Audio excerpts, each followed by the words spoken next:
हाँ बेटा, सबसे पहले सभी बच्चों से सुप्रभात। और आज अपने इस वीडियो में कक्षा 12 में हिंदी साहित्य जो आपका विषय है, इस विषय की पाठ्यक्रम की जो तीसरी इकाई है, जिसमें पाठ्यपुस्तक सरयू, इसके दो भाग, गद्य भाग और पद्य भाग। यहाँ हम गद्य भाग के पाठ संख्या 2 मिठाई वाला जो कहानी है, इस कहानी पर चर्चा करेंगे। यद्यपि इस कहानी का कुछ भाग मैंने पूर्व की वीडियो में पढ़ा दिया है, तो इस भाग पर अब अपने चर्चा करेंगे, बातचीत करेंगे। और इसके साथ साथ सभी बच्चों से आग्रह रहेगा कि सरयू अपनी जो पाठ्य पुस्तक है, इसके गद्य भाग के पाठ संख्या 2 का जो मिठाई वाला पाठ है, इसमें आप पृष्ठ संख्या 70 निकाल करके और ऊपर से इसको पढ़ना शुरू करें मेरे साथ। देखिए बेटा, हमने पूर्व के अंदर खिलौने वाले के रूप में उसको देखा है, फिर वो मुरली वाले के रूप में आता है, और आगे आज अपने मकान में बैठी हुई रोहिणी मुरली वाले की सारी बातें सुनती रही। रोहिणी तुम मम्मी की जो माँ है, वो अपने घर में बैठी हुई है और मिठाई वाले की सारी बातें सुन रही है। आज भी उसने अनुभव किया कि बच्चों के साथ इतने प्यार से बातें करने वाला फेरी वाला पहले कभी नहीं है। यद्यपि इस प्रकार की चीजें बेचने के लिए खिलौने हैं, मिठाई हैं और खाने पीने की चीजें जो भी होती है, इनको बेचने वाले फेरी वाले अक्सर नगर में आते रहते हैं। लेकिन जैसा स्नेह, जैसा प्रेम प्यार इस मुरली वाले ने बच्चों के प्रति दर्शाया है, प्रकट किया है, वैसा स्नेह, वैसा प्यार या फिर स्नेह बेसिक कंठ वाला व्यक्ति आज तक रोहिणी ने नहीं सुना व देखा। वो चिंतन मनन कर रही है। फिर वह सौदा भी तो कैसा सस्ता बेचता। सौदा, मिठाई भी बच्चों को सस्ती देता है, मुरलियां भी वो सस्ती देता है। भला आदमी जान पड़ता है, इससे पता चलता है भला आदमी कि वो अपना जो काम धंधा कर रहा है, जो अपना व्यवसाय कर रहा है, उसमें वो कोई कमाई नहीं कर रहा है, लूटने का काम नहीं कर रहा है और सस्ता सौदा दे रहा है। इसका मतलब वो एक अच्छा इंसान है, भला आदमी है। समय की बात है, ये तो समय का प्रभाव है। जो बेचारा इस तरह मारा मारा फिरता है, पेट जो न कराए सो, यानी वो सोच रही है ये किसके लिए वो कर रहा है। ये जो कुछ भी वो कर रहा है, इतना सस्ता सौदा दे रहा है, बच्चों के साथ बड़े प्रेम प्यार से वो पेश आ रहा है, इसके पीछे सिर्फ वो जो काम कर रहा है, ये पेट की खातिर, ये पेट करवाता है। क्यों? पेट का मतलब बेटा कि व्यक्ति को भूख लगती है और भूख के मारे व्यक्ति को ऐसा करना पड़ता है। इसी समय मुरले वाले का क्षीण स्वर दूसरी निकट की गली से सुनाई पड़ा। क्षीण, देखिए वो नजदीक होता है, पास में होता है तो उसका स्वर बड़े तीव्रता से, बड़ी तेजी से सुनाई देता है। क्षीण, अब जैसे जैसे वो दूर चला जाता है, कोई आवाज नजदीक होती है वो तेजी से सुनाई देती है, दूर होती है तो वो हल्की हो जाती है, कमजोर हो जाती है। क्षीण, कमजोर, हल्का सा स्वर सुनाई दिया दूसरी निकट की पास वाली गली में। बच्चों को बहलाने वाला मुरली। रोहिणी से सुनकर मन ही मन कहने लगी, और स्वर कैसा मीठा इसका, कितनी मधुरता है, कितना रस, कितना आनंद इसके स्वर में भरा हुआ है। सुनने वाले के कान और मन को ये मंत्रमुग्ध कर देता है।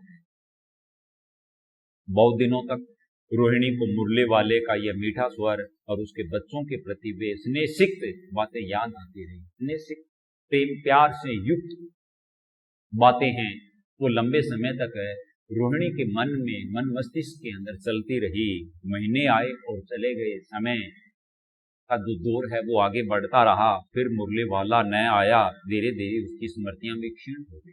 अब लंबा समय को निकल जाता है तो पीछे की बातों को, पीछे के क्रियाकलाप तो व्यक्ति भूलता रहता है। वो ये स्वाभाविक होता है बेटा, ऐसा जीवन में होता है। अब लंबे समय तक वो उस नगर में फेरी लगाने के लिए आता नहीं है तो उसकी यादें, स्मृति को यादें हैं, वो भी अब धीरे धीरे उन लोगों के मन मस्तिष्क के अंदर कमजोर पड़ने लगी।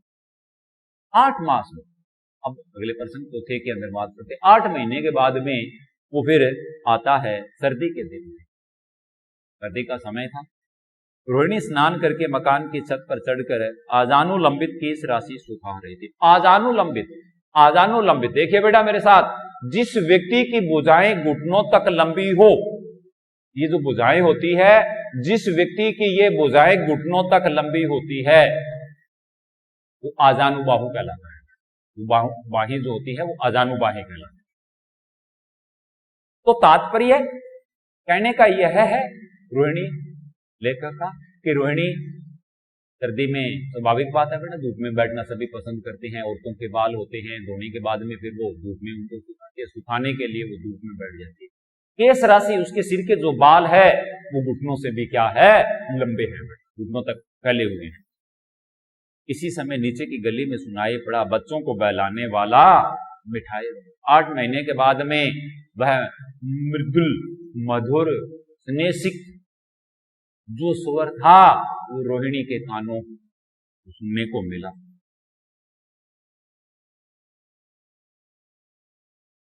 मिठाई वाले का स्वर उसके लिए परिचित था। मिठाई वाले का स्वर वो पहले सुन चुकी थी। झट से रोहिणी नीचे उतर आई, तुरंत नीचे आ गई। उस समय उसके पति मकान में नहीं थे, घर में नहीं थे। हाँ, उनकी वृद्धा दादी थी, वृद्ध दादी घर में थी। रोहिणी उनके निकट आकर बोली, दादी इन्नू मुन्नू के लिए मिठाई लेनी है, जरा कमरे में चलकर ठहराओ। तो मिठाई खरीदनी है, मिठाई वाले को कमरे में बैठा लो, रोको उसको, मैं उधर कैसे जाऊं, कोई आता न हो, जरा हटकर मैं भी चिक्की ओट में बैठी रहूं। ये हमारी भारतीय संस्कृति के अंदर औरतें जो होती है वो बाहर गली में या बाहर आना जाना होता है उनको, तो वो घूंघट निकाल लेती है। बिना घूंघट के घूमना फिरना समाज में अशोभनीय माना जाता है, बड़ों से पर्दा करना पड़ता है। इसीलिए वो कह रही है कि मैं उधर कैसे जाऊं, कोई आता न हो, जरा हटकर मैं भी चिक्की ओट में बैठी रहूं। चिक्की ओट में यानी पर्दे में बैठ करके मैं तो एक तरफ से देख लूं। दादी उठकर कमरे में आकर बोली, ए मिठाई वाले इधर आना। कमरे में आकर के दादी ने मिठाई वाले को आवाज लगाई, अपनी ओर बुलाया। मिठाई वाला निकट आ गया, बोला, कितनी मिठाई दूंगा, संबोधित कर रहा है। ये नए तरह की मिठाइयां हैं, अपनी मिठाइयों की वो गुणवत्ता है यानी विशेषता है वो बता रहा है। रंग बिरंगी, ये रंग बिरंगी भी है, कुछ कुछ खट्टी कुछ कुछ मीठी, इनमें से कुछ खट्टी है तो कुछ मीठी है, जायकेदार है, बड़ा जायका है, स्वादिष्ट है, बड़ी देर तक मुंह में टिकती है, लंबे समय तक मुंह में रहती है, जल्दी नहीं घुलती है, मुंह के अंदर जाने के बाद में बच्चे बड़े चाव से खाते हैं, बड़े चाव से बच्चे इसको चूसते हैं। इन गुणों के सिवाय ये खांसी भी दूर करती है, ये गुण है। इन गुणों के अलावा ये स्वास्थ्यवर्धक भी है, खांसी दूर करती है। कितनी दूं, चप्पी, गोल, फैलदार गोलियां, पैसे की 16 दे, 1 पैसे की 16 मिठाई की जो छोटी छोटी उसकी टिक्कियां बना रखी हैं, रंग बिरंगी, खट्टी मीठी चप्पी जायकेदार चटपटी जो भी है उसकी मैं 1 पैसे की 16 देता हूं। रोहिणी दादी के पास ही थी, बोली, दादी फिर भी काफी सस्ता दे रहा है, 4 पैसे की ले लो, ये पैसे रहे।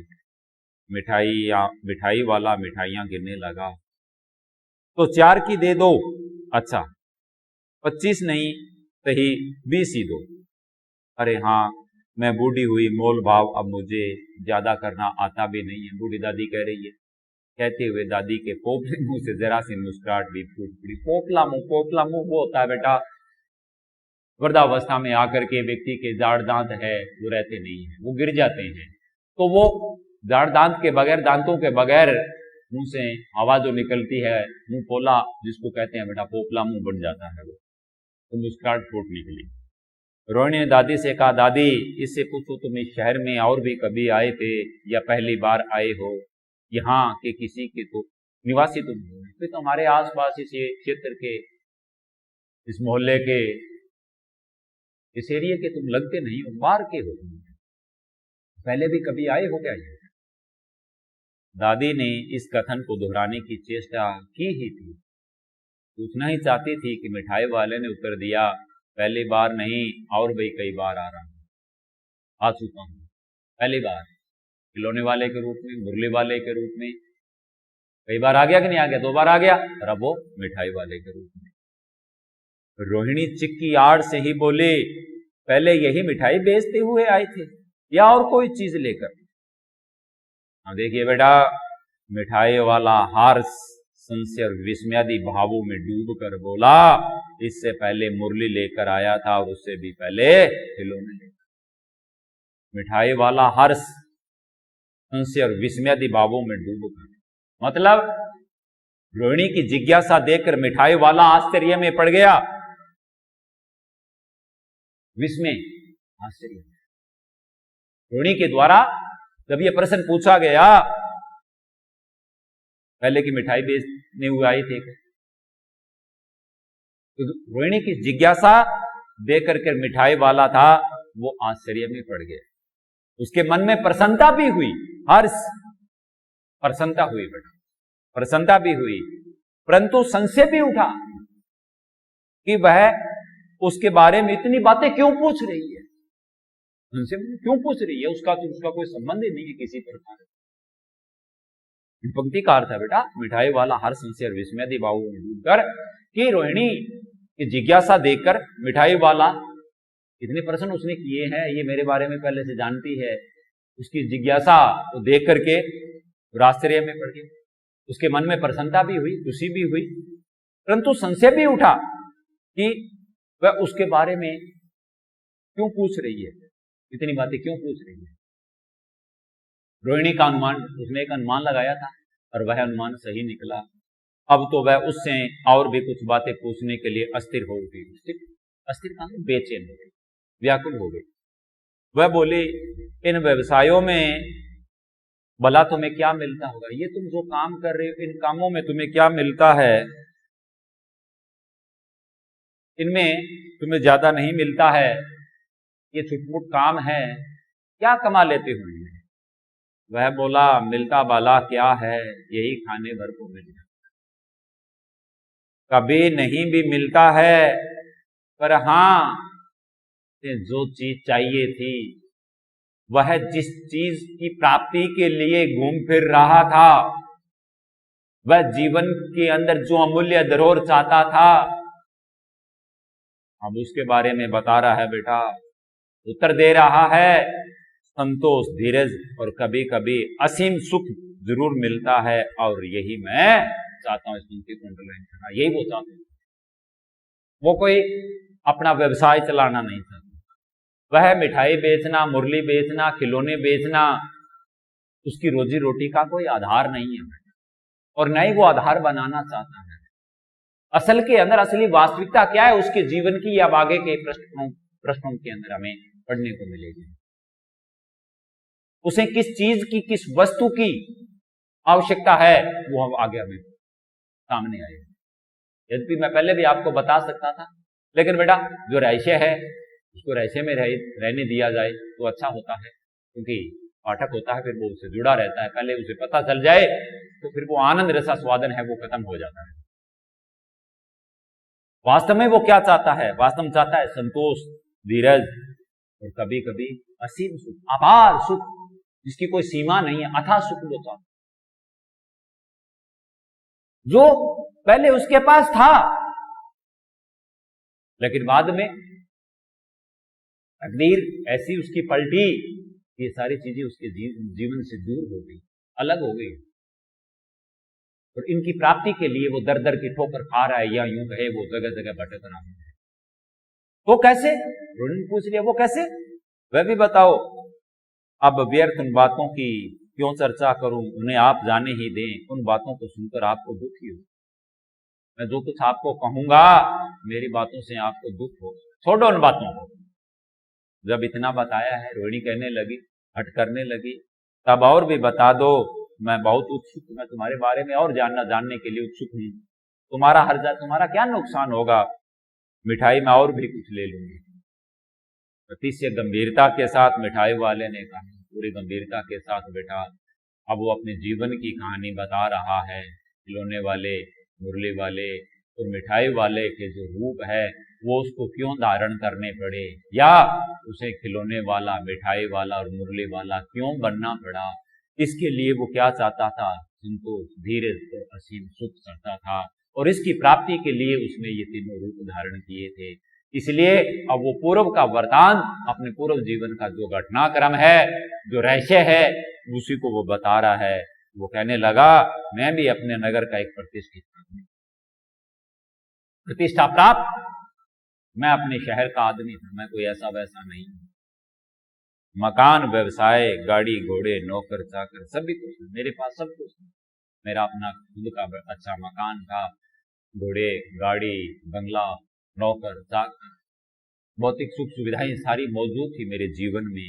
स्त्री थी, छोटे छोटे 2 बच्चे भी थे, मेरी पत्नी भी थी, 2 बच्चे भी थे।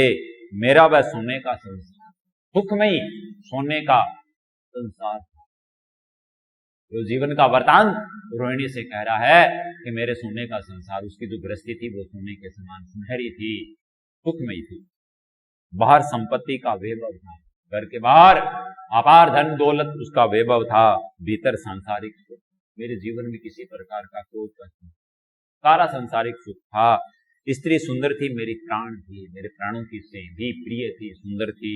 बच्चे ऐसे सुंदर थे जैसे सोने के सजीव थे, बच्चे भी सुंदर थे, मानो सोने के सजीव खिलौने हो।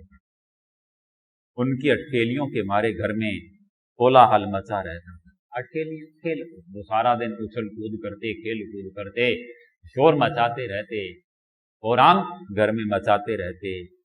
समय की गति, समय की चाल, विधाता की लीला, परमात्मा की करनी, अब कोई नहीं है। अब उसके घर में कोई नहीं है, न मकान है, न घर है, न वह सोने का संसार, न पत्नी, न बच्चे। उसके जीवन में अब कुछ नहीं है, अब कोई नहीं है। दादी प्राण निकाले नहीं निकलते। दादी को वो अपनी कहानी बता रहा है, इसलिए अपने उन बच्चों की खोज में निकला हूं।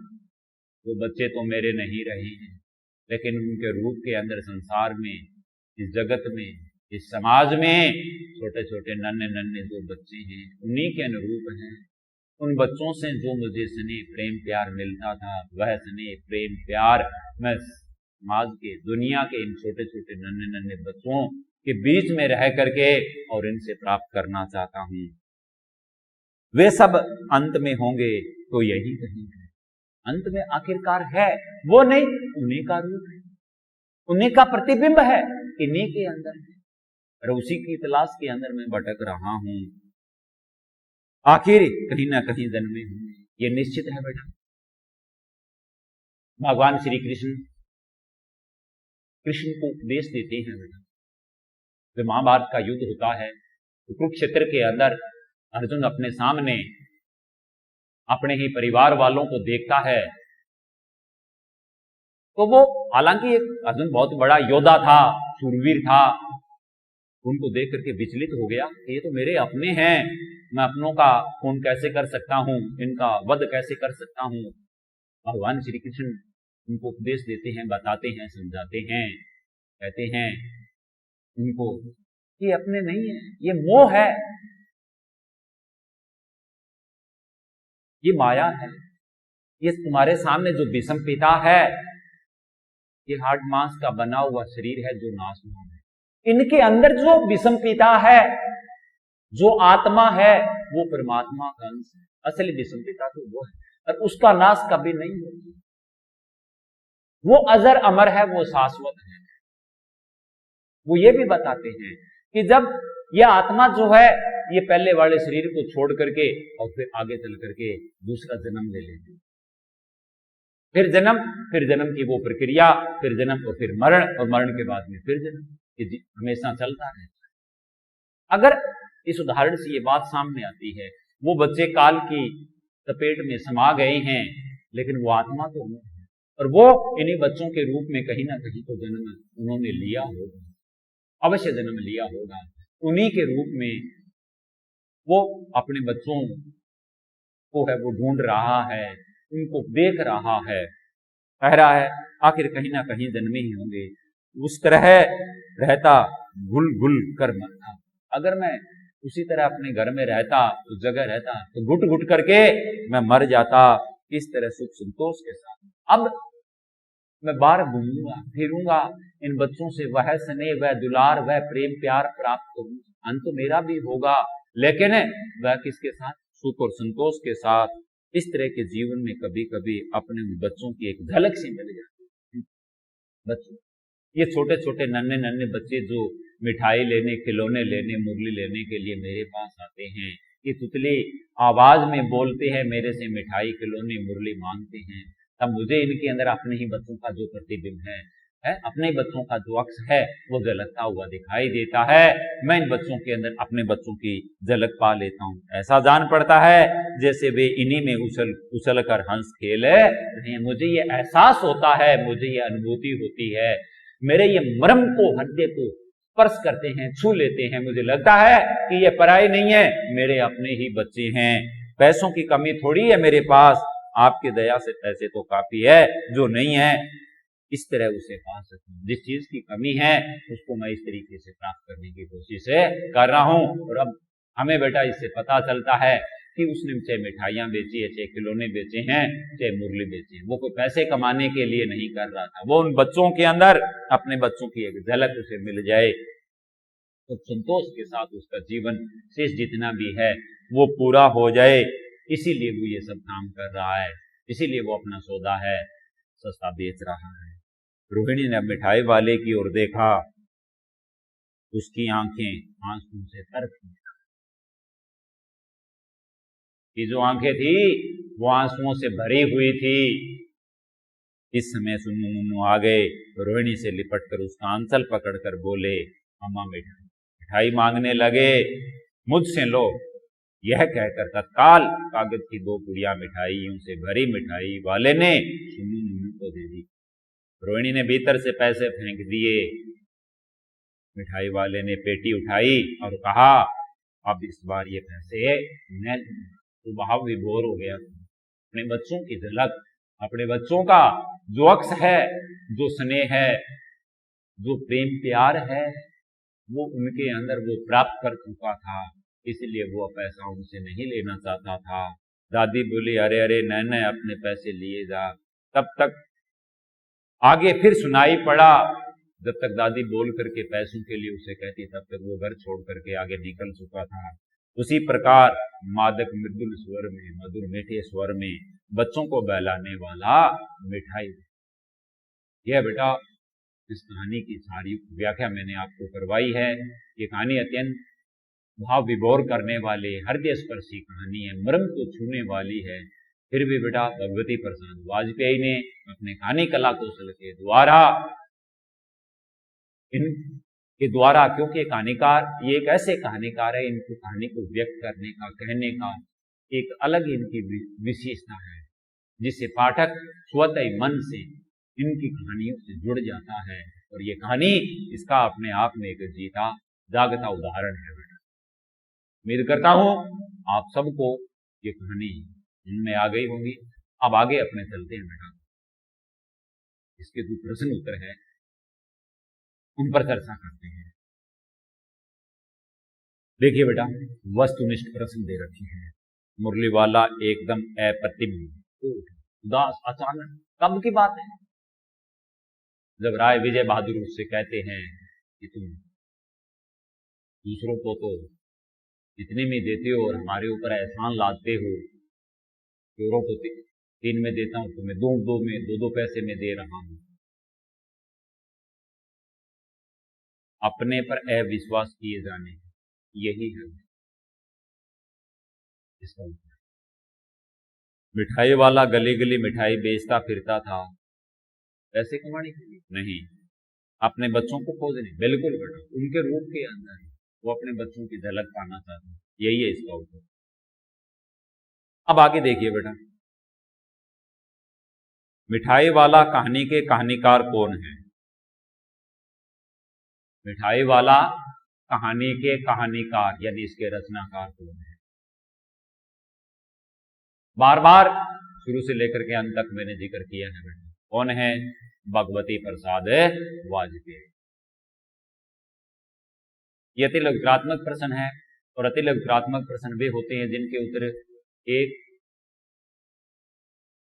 पंक्ति में या एक वाक्य में दिए जाते हैं। मिठाई वाला कहानी में किन किन रूपों में आया था, ये बेटा आपको पता चल गया होगा। पहले वो खिलौने वाले के रूप में, फिर वो मुरली वाले के रूप में, और अंत में वो मिठाई वाले के रूप में है। ये 3 रूप है उसके लिए। मुरली वाला किस तरह का साफा बांधता था, तो कहा गया ना 30-32 साल का है, दुबला पतला है, बीकानेरी साफा बांधता है। वो कैसा साफा बांधता है, बीकानेरी रंगीन साफा वो बांधता है। बच्चों से खिलौने की कीमत सुनकर रोहिणी ने क्या सोचा, बच्चों से खिलौने की कीमत सुनकर रोहिणी ने क्या सोचा, तो यही सोचते ना बेटा, इतने सस्ते में क्यों दे गया, कहते 2 पैसे में। बच्चे कहते कितने में लिए, तो वो कहते 2 पैसे में। तब वो सोचती है कि इतने सस्ते में क्यों दे गया है, क्या कारण है, क्या वजह है। 2 पैसे में क्या आता है, कुछ नहीं है। 2 पैसे में तो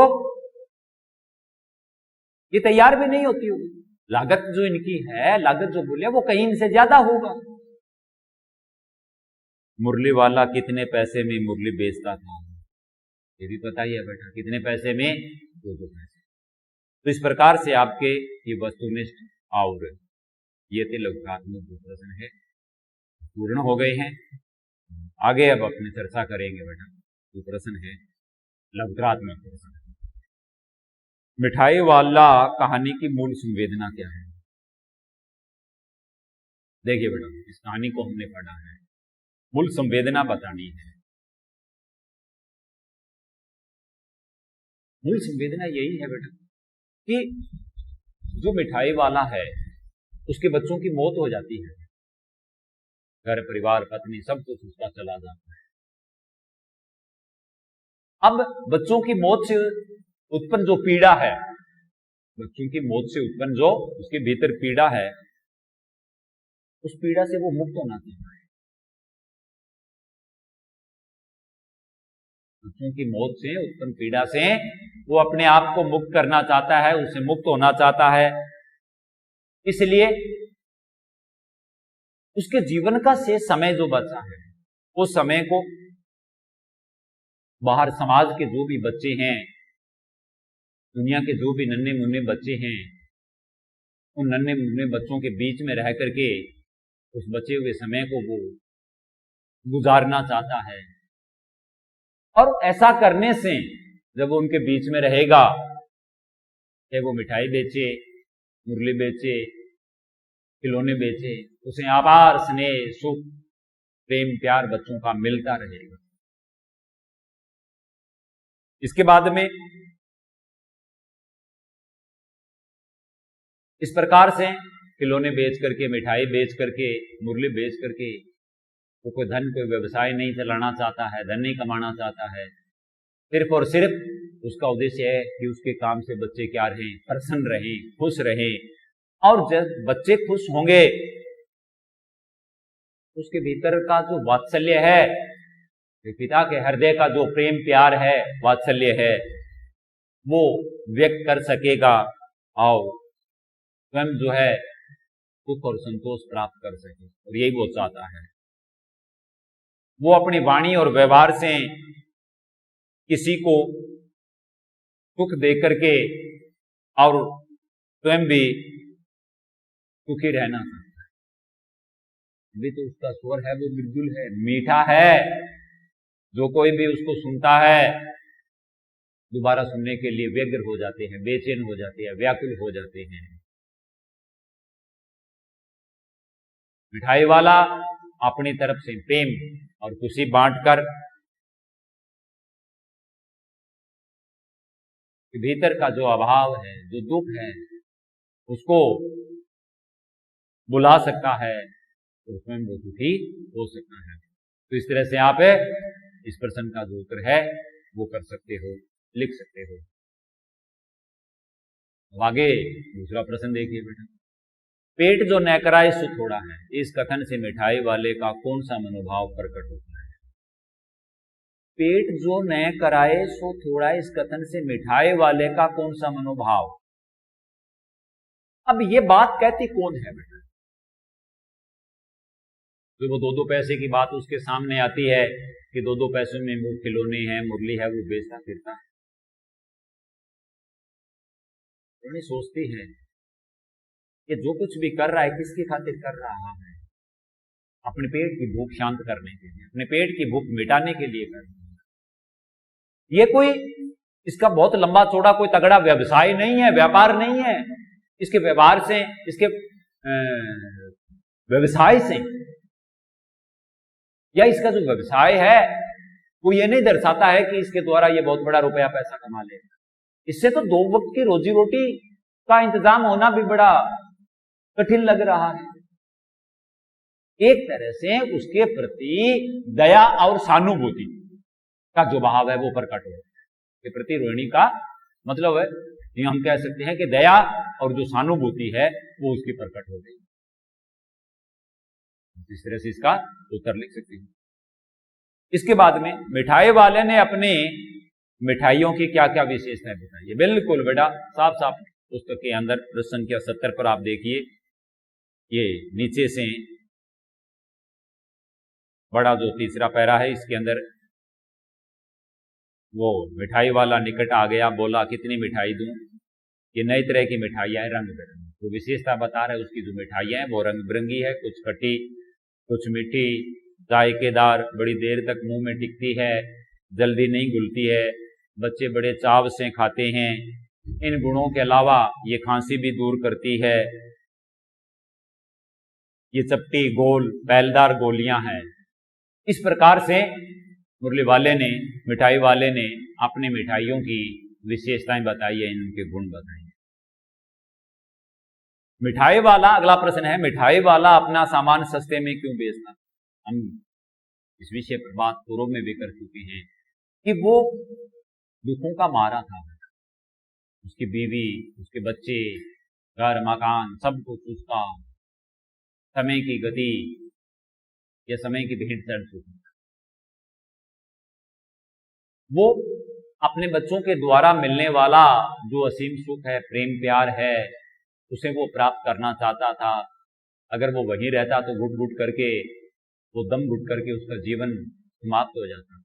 वो बाहर आकर के खिलौने वाले के रूप में, मिठाई वाले के रूप में, मुरली वाले के रूप में आकर के समाज में, दुनिया में जितने भी बच्चे हैं उन बच्चों के बीच में रह करके और ये चीजें उनको दे करके उसके बदले में वो उनसे असीम सुख प्रेम प्यार है, उनके नन्हे नन्हे हाथों से, छोटी छोटी उंगलियों से, उनकी तुतली आवाज से वो प्राप्त करना चाहता।